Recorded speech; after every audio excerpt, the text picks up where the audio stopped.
Come away with me in the night.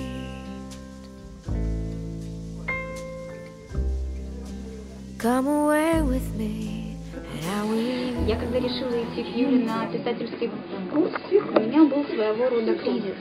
Кризис творения, по большому счету. Потому что я по образованию журналист. Я долгое время проработала в издательстве и перешла из потока творения в поток редакторский. Когда по большому счету даже читая художественную литературу, я включалась в то, что брала карандашик и начинала исправлять грамматические не только грамматические, скажем так, ошибки, но по большому счету переписывать книжки так, как мне хотелось. Затем у меня был стресс, я немножечко отошла от потока редакторского и поняла, что вот это вот состояние, когда ты творишься, хочешь писать, пишешь и делаешь это, оно куда-то ушло. Оно вот как-то быстренько так раз и испарилось. С Юлей мы знакомы давно. Я уже не буду считать в годах, это очень долго, мы дружим с семьями, и, собственно, ее путь как писателя я наблюдала от начала и вот до сегодняшнего момента. Я поняла, что вот это именно тот курс, который мне сейчас нужен.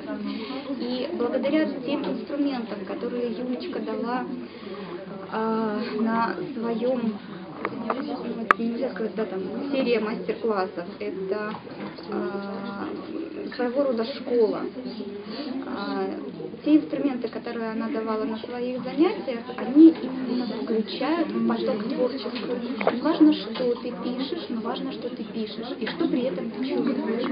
А чувствуешь чаще всего, ты чувствуешь, как за спиной распределяются крылья, как сами по себе начинают рождаться строки.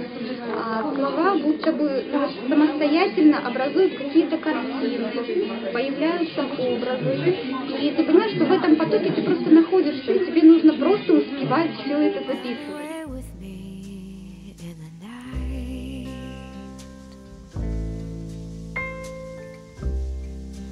Come away with me, and I will.